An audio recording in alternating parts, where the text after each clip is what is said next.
Dans les titres de ce 13h, la secrétaire exécutive de la commune d'Adjorou n'est plus libre de ses mouvements. Elle est en garde à vue depuis lundi à la brigade économique et financière d'Agblangandin. Elle est soupçonnée d'avoir détourné une somme de 500 000 francs CFA destinée à la réalisation d'un forage. Détail à suivre dès le début de ce journal. Bientôt, des unités pour la transformation du manioc, du maïs et du riz produits à Kétou. Le ministre de l'Agriculture, de l'Élevage et de la Pêche a procédé à la remise officielle de sites à la SONAMA, la Société nationale de mécanisation agricole. L'initiative s'inscrit dans la politique de transformation locale des productions agricoles. Vous aurez des précisions. Et puis la ville de Cotonou, bientôt dotée d'une officine de pharmacie publique, c'est l'une des grandes annonces issues du Conseil des ministres de ce mercredi. D'importantes autres décisions sont prises lors de ce conclave gouvernemental. Le point de cette rencontre hebdomadaire à suivre dans ce 13h. À suivre bien d'autres nouvelles au plan national, l'actualité sportive, les nouvelles africaines et dans les 5 dernières minutes, la revue de presse nationale qui porte la signature de Epiphane Chabi. Voilà pour le sommaire. Radio Fraternité 96.5. Fraternité FM. Bienvenue à chacun et à tous. La secrétaire exécutive de la commune d'Adjorou n'est plus libre de ses mouvements. Jérôme Bokovo, puisque c'est d'elle qu'il s'agit, est en garde à vue depuis lundi à la brigade économique et financière à Blangandin. Son interpellation fait suite à une plainte déposée contre elle par l'exécutif communal. Et selon nos sources, il pèserait sur la SE des soupçons de détournement de deniers publics. Les fonds détournés seraient un don destiné à la réalisation d'un forage et évalué à 500 000 francs CFA. Jérôme Bokovu sera présenté très prochainement au procureur spécial de la CRIET, la Cour de répression des infractions économiques et du terrorisme. Pour rappel, la SE d'Adjorou avait déjà été licenciée en septembre dernier par le maire François Zanoubo, une décision annulée par la suite par le préfet de l'Ouémé, Marie Akotrossou. Cette édition se poursuit.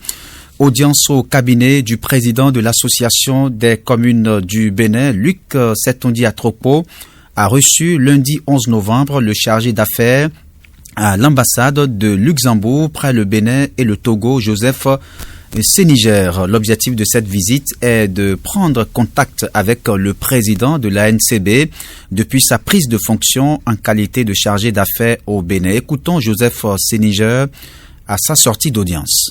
J'ai été envoyé ici il y a un an, en septembre 2023, pour ouvrir l'ambassade du Luxembourg au Bénin, ici dans la ville de Cotonou. Donc ça fait un an qu'on est à Cotonou, mais il n'y a pas encore eu d'échange officiel entre l'ambassade et la mairie. Donc c'était l'occasion de faire connaissance, d'établir le contact et d'avoir une première visite de courtoisie. Ça c'était le motif principal. Dans un deuxième temps, on a abordé, mais c'est encore très embryonnaire, des possibilités de collaboration, notamment dans le domaine des jumelages, aussi bien pour la ville de Cotonou que pour d'autres villes du Bénin, parce que je viens d'apprendre que Monsieur le maire est aussi le président de l'association des mairies du Bénin, donc il est un peu porte-parole de toutes les mairies. Les deux maires se connaissent déjà, le maire de Cotonou et la bourgmestre de la ville de Luxembourg. La ville porte le même nom que le pays. Tous les deux sont des coprésidents dans l'association des maires de la francophonie. Les échanges avec le président de la NCB ont été des plus cordiales, selon l'invité de Luc Atropo. Il espère qu'avec cette visite, les relations entre les communes du Bénin et celles du Luxembourg se renforcent davantage. Joseph Séniger, qu'on écoute. Elle a été officiellement inaugurée lors de la visite de notre ministre des Affaires étrangères en mars. Et le ministre des Affaires étrangères du Bénin était aussi présent lors de cette cérémonie d'ouverture. Le maire était très ouvert à toutes les idées. Et justement, à cause de la connaissance personnelle entre lui et la bourgmestre de la ville de Luxembourg, c'était un échange très, très chaleureux et très humain. Donc là, le contact a été établi aussi avec ces équipes, auxquelles j'ai remis mon contact moi aussi, et on va poursuivre les échanges. Nous allons poursuivre, mesdames et messieurs, cette édition. Retenez que la 4e conférence administrative départementale CAD du Borgou pour le compte de l'année 2024 s'est tenue ce mardi 12 novembre à la préfecture de Parakou. Cette rencontre, la dernière de l'année, est l'occasion pour les responsables de faire le point sur l'exécution des plans de travail annuels PTA des différentes structures déconcentrées de l'État sous la présidence de Sanibio Baye, et secrétaire général du département représentant le préfet. Les directeurs départementaux et chefs de service déconcentrés passent également en revue la transmission des rapports mensuels au 31 octobre 2024. Un autre point central à l'ordre du jour concerne le bilan des visites légales du préfet dans les communes du Borgou au cours de l'année.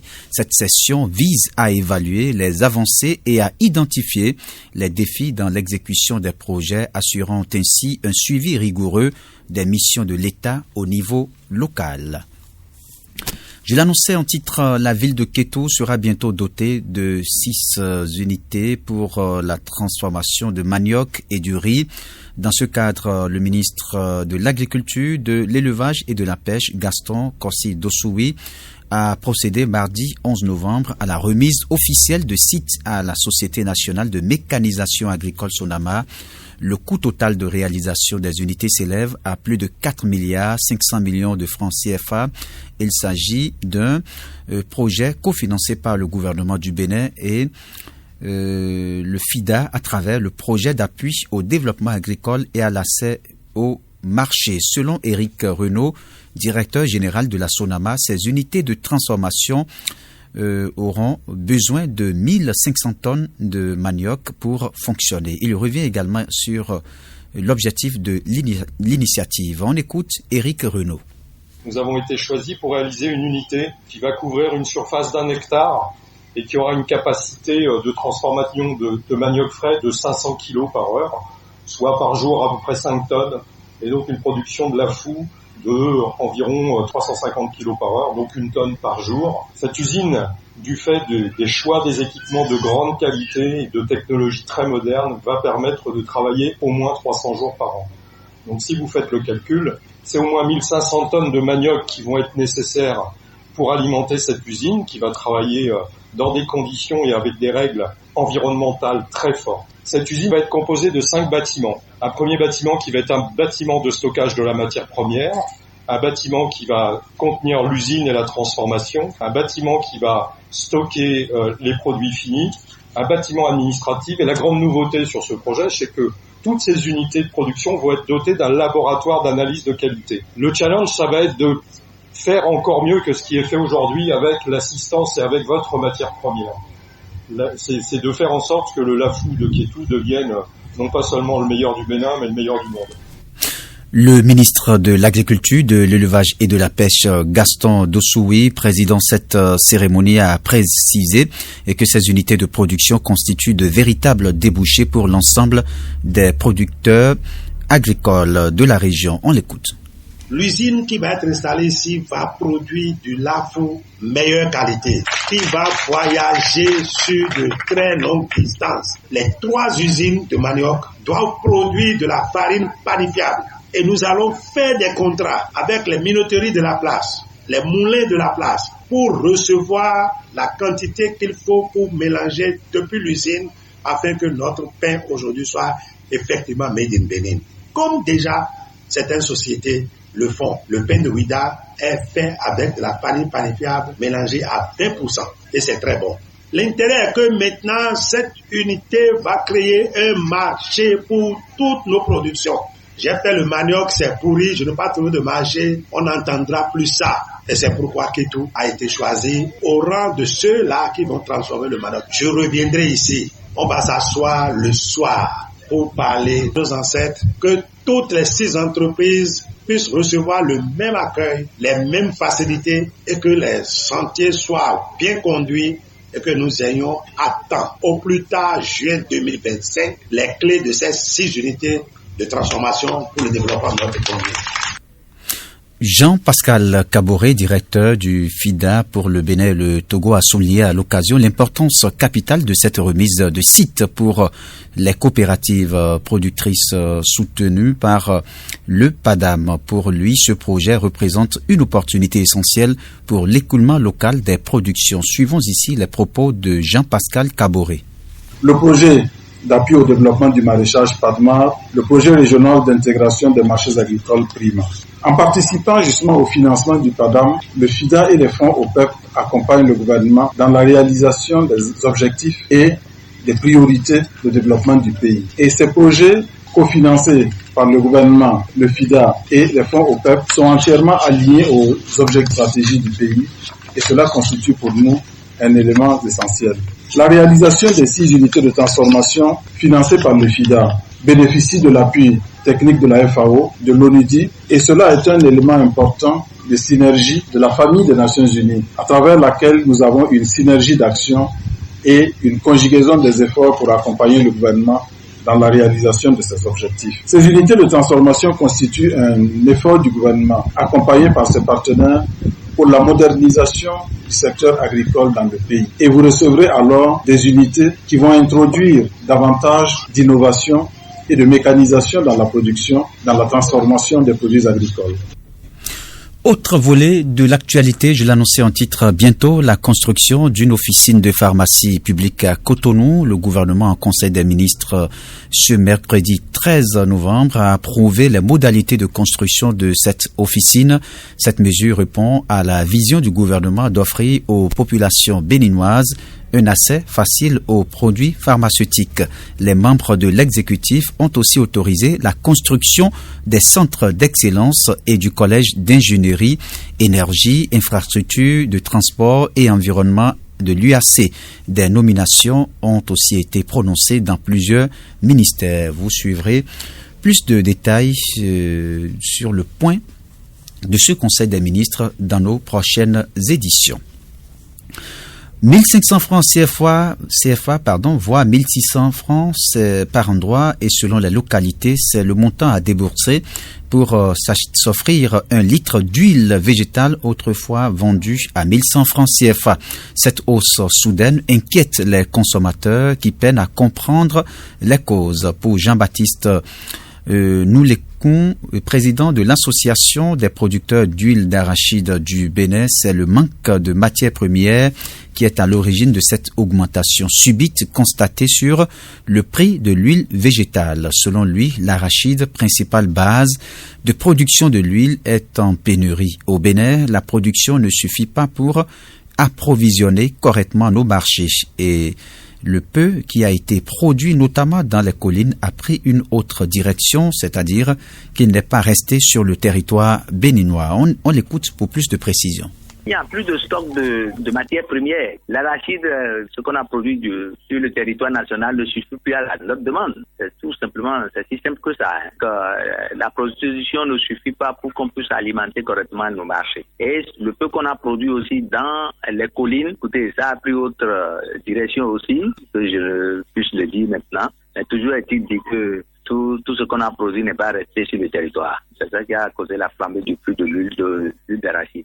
Mais dites-vous que les huiles qu'on importe aussi de l'extérieur ont aussi augmenté de prix. Donc l'huile qu'on importe aussi de la Malaisie, de l'Indonésie et des autres pays aussi ont augmenté de prix.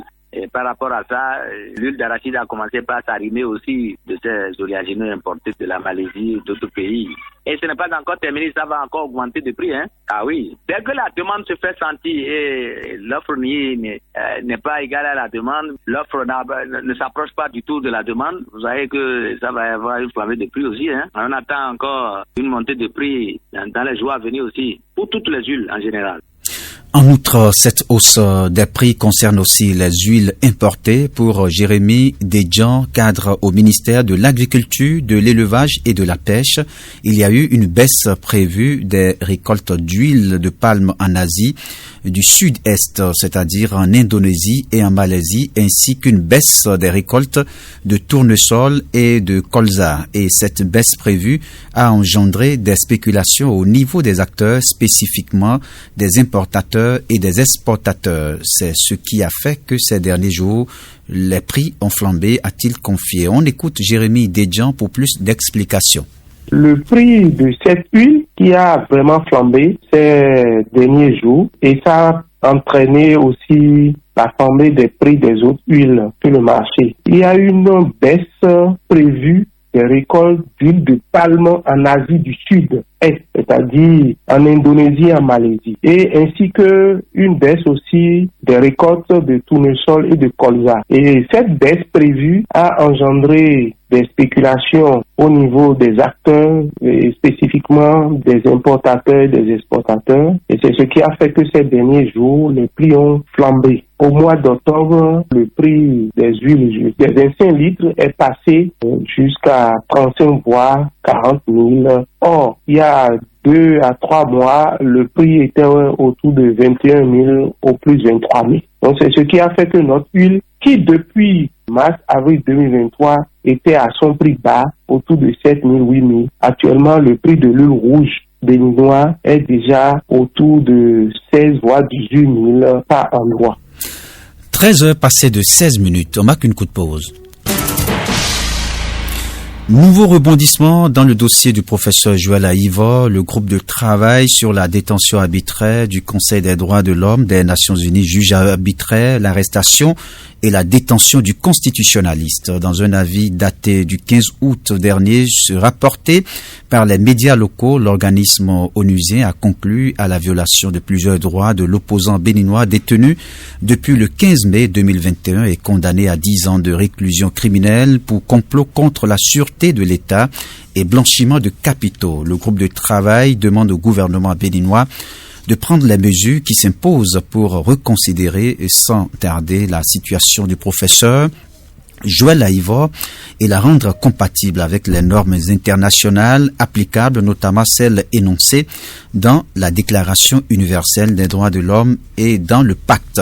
Compte tenu de toutes les circonstances de l'espèce, le groupe de travail estime que la mesure appropriée serait de libérer immédiatement le détenu Aïva et à lui accorder le droit d'obtenir réparation, notamment sous la forme d'une indemnisation conformément au droit international. L'organisme des Nations Unies demande également au gouvernement béninois de veiller à ce qu'une enquête approfondie et indépendante soit menée sur les circonstances de la privation arbitraire de liberté de Joël Aïva et de prendre les mesures qui s'imposent contre les responsables de la violation des droits de celui-ci selon leurs propres termes. Nous allons poursuivre ce journal avec les nouvelles sportives.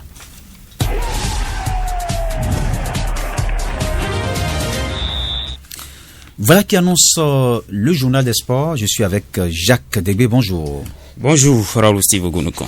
Ouvrons par les éliminatoires Cannes 2025, le Bénin face à une hécatombe en défense. Oui, et c'est bien cela, le Bénin se retrouve dans une situation délicate à l'approche de son match crucial contre le Nigeria.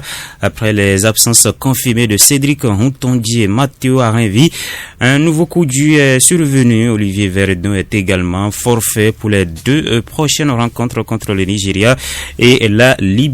Cette série de forfaits complique la tâche du sélectionneur Genotro qui doit désormais remanier son dispositif défensif. L'absence de ces 3 joueurs clés oblige les Guépards à repenser leur arrière-garde. Selon les premières informations de Genotro, eh bien la défense centrale sera assurée par la paire Tidiane et Roche, tandis qu'Adigo devra occuper le côté gauche de la défense. Cette nouvelle configuration devra rapidement trouver de la cohésion pour contrer l'attaque redoutable du Nigeria. Et à 24 heures de ce match décisif, quel est l'état d'âme au niveau des supporters béninois? Eh bien, Akila Stako a tendu son micro à quelques-uns. Vous allez les entendre, ils sont plutôt confiants. On a confiance en eux et on sait que bon, ils sont capables de se qualifier pour on les souhaite courage et bonne suite pour le match du soir. Notre espoir en eux parce qu'ils représentent le pays en football. C'est eux qui représentent la nation béninoise. Donc on a confiance en eux, on a espoir en eux. On a confiance en eux. Le match qui aura lieu demain à 14h. Pour moi, le Bénin, c'est pas sûr que le Bénin puisse gagner. Parce que le Nigeria a une bonne tactique. Pour que le Bénin puisse gagner, soit on a au moins une chance de faire un match nul.